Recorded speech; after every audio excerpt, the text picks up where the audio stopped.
Hey everyone, my dear student, let's start our physics class. So yesterday, so far we have done conductivity, isn't it? So conductivity, sigma equals to how much? See your yesterday work. How much? Sigma equals to n e square tau by mass, isn't it? Yes. So up to here we have done. So today let's start our new topic, that is mobility. So write down mobility mobility mobility. Okay, so first let us define mobility. So it is defined as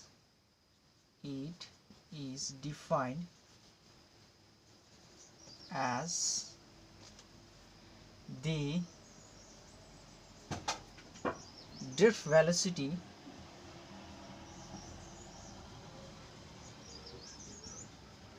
per unit electric field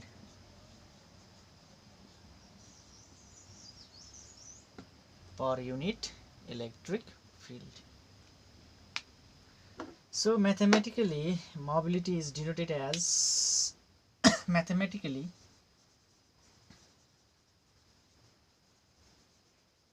mobility is denoted as mu. Okay, mu sign mu equals to drift velocity per unit electric field. So if I draw if I write like this, then this is the magnitude of drift velocity. Okay, clear? So question arises from this: if I increase the electric field, does your mobility increase or decrease? So if obviously you'll think that if you increase electric field, mobility decrease, but it does not happen in this. Okay, so why? Because put the drift velocity. How much drift velocity? See, drift velocity equals to how much? E tau by m, isn't it? So it becomes E tau by m e, isn't it? This is also electric field. So electric field cancel each other. So E tau by m. So if you increase the electric field, mobility will not increase. Clear? So now find unit of mobility. Okay, लगाओ coulomb, tau को कति हुन्छ लगाओ, m को कति हुन्छ लगाओ. So you will get the unit of SI unit of mobility equals to meter square per volt second, or practically centimeter square per volt second. Clear? Per means in bars. Okay, hope you understood.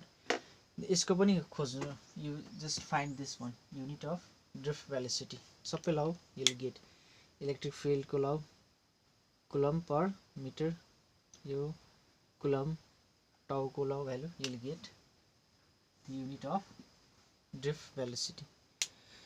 So let's start again. Next, you understood mobility, isn't it?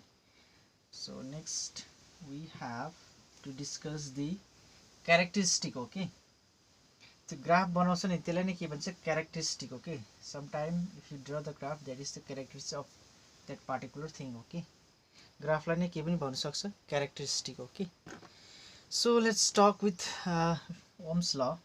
V equals to I R. Graph of this. Okay, so today we'll learn mostly this graph. Okay, so as we know that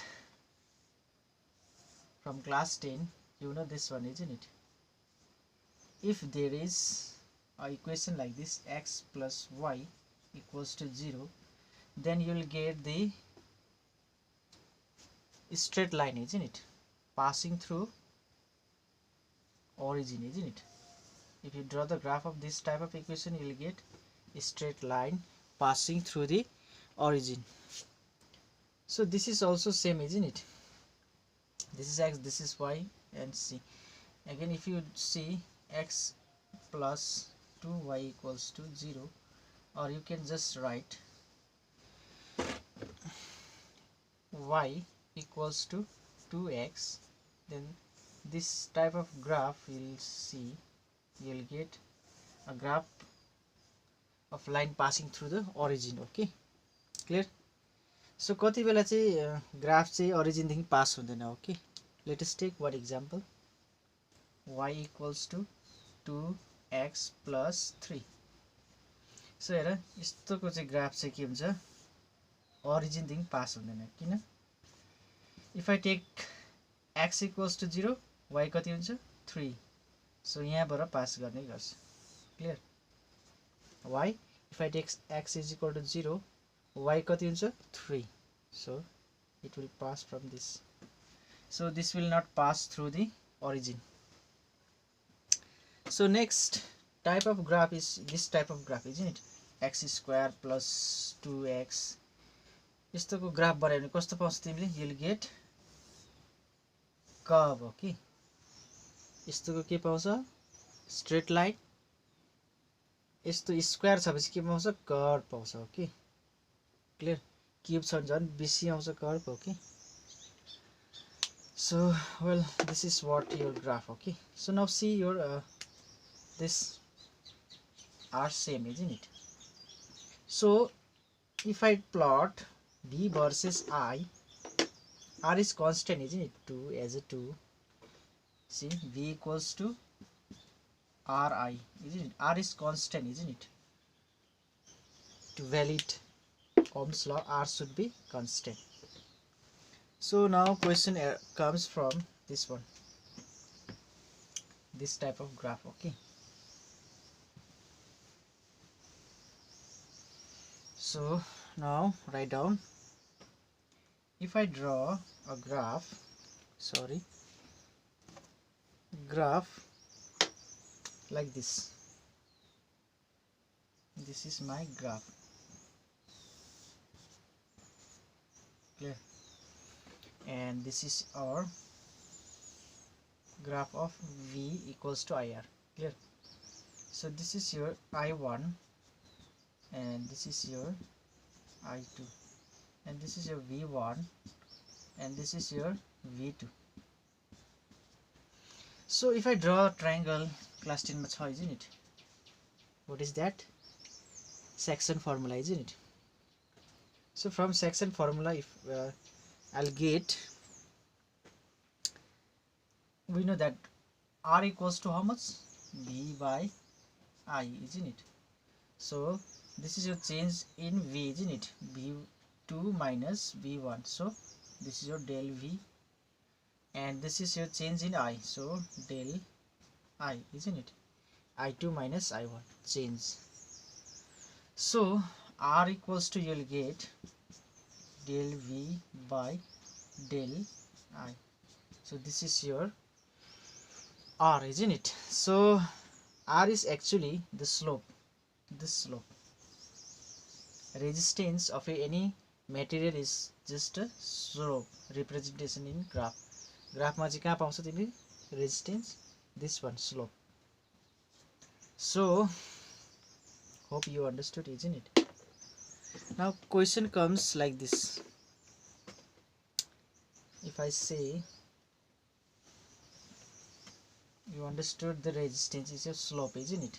So here question also, let me see the question.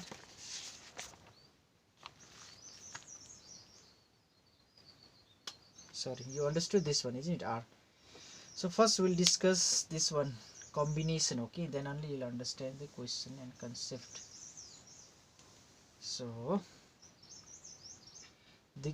there are combination of capacitor also and resistance. What are the combination? Series and parallel. So series को हेरौँ पहिला. Series पढेको छ. R equivalent equals to how much? Series R1 plus R2 plus dot dot plus Rn up to Rn. And parallel, what you will get? R equivalent equals to 1 by R1 plus 1 by R2 plus dot dot plus 1 by Rn. यो त भन्नु पर्दैन, 10 मा you done this one, isn't it? So resultant of this combination and resultant of this combination, यो केमा छ? Series मा छ, यो केमा छ? प्यारलल. लाइकवाइज क्यापेसिटर हेर, सिरिज मा के हुन्छ? क्यापेसिटर अस्ति पढाएको छु, C इक्विभ्यालेन्ट इक्वल्स टु उल्टा हुन्छ, isn't it? 1 by C1 plus 1 by C2 plus dot dot plus 1 by Cn. अर्को प्यारलल मा कस्तो हुन्छ? इक्विभ्यालेन्ट इक्वल्स टु उल्टा C1 plus C2 plus dot dot dot plus Cn, isn't it? Parallel मा के हुन्छ? Added up. सिरिज मा के हुन्छ? So you know that this will give the more resistance than this. Again, if you see this will give less capacitance than this. Why? This is simple addition, this is division also, isn't it? So question comes, लेखा मजाले कपीमा. So question comes like this. अब यहाँबाट यस्तो हुन्छ, isn't it? यो x यो y दुईटा लाइन दिन्छ. ओके, अब यो दुईटा चाहिँ के हो? पहिला लेट्स टेक क्यापेसिटेन्स. ओके, यो दुईटा. Okay, right. This is your Q and this is your V. So how much? C is equal to how much? Q by V, isn't it? यहाँ लेख, C is equal to Q by V. So अब these two are the graph of combination. Okay, whether this is series or parallel you have to find. Okay, series ma ho ki parallel ma ho, that is the question. Clear? So if I take a line and drop down, isn't it? So Q remains same. Q कति छ? Same, isn't it? So Q same. So यहाँ हेर, अब V बढ्यो भने के हुन्छ? C घट्छ, isn't it? V बढ्दै छैन, ठुलो छ यसको A को, त के भयो? C कम्ती भयो. कम्ती केमा आउँछ? सिरिज मा आउँछ C. So this is your series combination. Clear? राम्रो बुझ है, यो बुझ्यो भने चाहिँ एकै खेपमा गर्न सक्छ. अब हेर, V कम्ती छ, V कम्ती छ भने C बेसी आउँछ. कुन चाहिँमा हुन्छ? C बेसी केमा हुन्छ? Parallel. This is your parallel. Clear? V कम्ती छ भने के हुन्छ? C बेसी हुन्छ. C कति बेला बेसी हुन्छ? जति बेला तिमीले कसरी जोड्यो भने? सिरिज मा जोड्यो भने. सो यो सिरिज को ग्राफ भयो, क्यारेक्टरिस्टिक भन्छ. एन्ड यो के भयो? सरी, यो प्यारलल को के भयो? ग्राफ भयो. यो चाहिँ किसको हो? सिरिज को. किन? सिरिज मा कम्ती आउँछ नि क्यापेसिटेन्स. सो सिरिज मा भोल्टेज बेसी भयो भने के हुन्छ? यो माथि छ भोल्टेज बेसी भयो. सो भोल्टेज बेसी भयो भने क्यापेसिटेन्स कम्ती हुन्छ. सो यो के भयो? कुन चाहिँ कम्बिनेसन हो? Series combination. तिमीले यसो छुटाउनु आउँछ क्वेसन. ओके, सो नेक्स्ट यस्तै गरौँ. अब डन. क्यापेसिटेन्स को भयो हैन. अब रेजिस्टेन्स को पनि त्यही हुन्छ. ओके, ग्राफ 1 मार्क्स को आउन सक्छ. ओके, अरु क्याल्कुलेसन त सिम्पल छ, तिमीले 10 मा पनि गरेको छ. Just add them, then you will get equivalent. Again, sorry, this is my first, this is my second. किन यस्तो सिधा तान्दैछु मैले? किनकि यो चाहिँ के हो? यो मटेरियल चाहिँ के हो? ओमिक मटेरियल भन्छ. ओके, सो यहाँ A B, characteristic of A and B. अब कम्बिनेसन बताउनु पर्छ तिमीले यति बेला चाहिँ. Series, whether it is series or parallel. So हेर, यो चाहिँ I छ अरे. ओके, यो चाहिँ के छ? V. Clear? Again you have to draw. So यसमा के भयो? I same. हेर, V equals to I R. So R equals to V by I. So हेर फर्मुला मजाले लेखेर मात्रै सल्भ गर्नु ल, त्यही मात्रै get the right answer. So अब हेर आई दुईटाको सेम लिएको छु मैले, आई सेम, यो प्रब्लम भएन। अब गर्नुपर्ने चाहिँ कहाँदेखि यहाँदेखि, अब भी यसको बेसी छ भने रेजिस्टेन्स पनि के हुन्छ बेसी हुन्छ। सो यो के भयो सिरिज, इजन्ट इट। भी बेसी भयो भने के हुन्छ आर पनि के हुन्छ बेसी हुन्छ। सो यो के कम्बिनेसन हो सिरिज, क्लियर। अब भी कम्ती भयो नि आर पनि कम्ती हुन्छ, यो कुन चाहिँको हो प्यारललको। अब तिनीहरूले यो चेन्ज गरिदिन्छ हो कि क्वेसनमा, यो चेन्ज गरिदिन्छ। यो भयो तिम्रो आई, यो भयो भी। नाउ सी भी चाहिँ सेम छ नि, भी सेम छ त के हुन्छ आई बेसी भयो भने के हुन्छ, आई बेसी छ नि त होइन हो किन। सो आई बेसी भने आर कम्ती हुन्छ, यो के भयो त्यसो भने प्यारलल भयो। यो कम्बिनेसन के हो प्यारलल, यो ग्राफ के गरिदिन्छ प्यारलल। अब फेरि आई कम्ती भयो नि त आर कम्ती हुन्छ, आर कम्ती केमा आउँछ आर कम्ती केमा आउँछ प्यारलल। आई कम्ती भयो भने के हुन्छ आर के हुन्छ इन्भर्सली हो नि त, यो बेसी भयो भने यो के हुन्छ कम्ती हुन्छ। सो कम्ती केमा आउँछ प्यारललमा। अब यो कम्ती भयो भने यो के हुन्छ बेसी हुन्छ। So this is your series. मजाले लेखेर गर्नु आफै ल, यो युज गर्नु। वे त याद भएन कसरी गर्नुपर्छ भनेर। ओके अब क्वेसन आउँछ is it a Ohm's law universal. No, Ohm's law चाहिँ के हो युनिभर्सल होइन। किन, because some materials are there which do not follow the Ohm's law. So लेख Ohm's law is not a universal law. युनिभर्सलमा सबैले लाग्ने हो कि। So Ohm's law is not a universal law because some material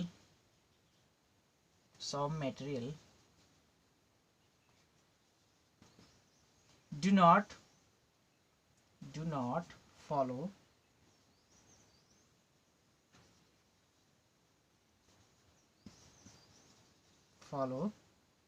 the Ohm's law. And अघि भनेको छु ohms ल को क्यारेक्टरिस्टिक कस्तो हुनुपर्छ। This is the characteristic of Ohm's law. कहाँबाट पास हुनुपर्छ लाइन 0 बाट, इज नि। So this is your the material which follow the Ohm's law, you will get this type of graph. And this is called, यस्तो follow गर्ने मेटेरियलहरूलाई के भन्छ ohmic material. Which अब नेक्स्ट चाहिँ के छ which does not follow the Ohm's law. कस्तो पाउँछ ग्राफ यस्तो है नि कर्ब्स। सो यस्तो मेटेरियललाई चाहिँ के भन्छ non ohmic material. Clear, those material which do not follow the Ohm's law are called non-ohmic material. So मजाले कपी गर, मजाले पढ हो, then you'll understand. पज गर हेर। Okay, so this much for today. So limitation भनेको त्यही होला। नाउ तिमी के गर, पेज नम्बर 102 मा हेर रेजिस्टिभिटी को छ। ओके हेर भेरियस रेजिस्टिभिटीहरु छ। ओके यहाँ हेर भेरियस रेजिस्टिभिटीहरु छ। सो हेर सबसे कम्ती रेजिस्टिभिटी कन्डक्टिभिटी मोर हुन्छ, उल्टा हो नि तिनीहरु। ओके त्यो याद राख्नु। सो यहाँनिर बेसी याद राख्नु पर्दैन ल, यो टेबल बनाउनु पर्दैन, टेबल चाहिँ यताको बनाउनु पर्छ। So next class will do that one. So तिमी हेरिराख, त्यहाँ सिल्भरको के छ सबसे कम्ती छ resistivity. So it has most conductivity. Okay, त्यो बीचमा सेमिकन्डक्टर, लास्टमा के छ, insulator. So that's it for today.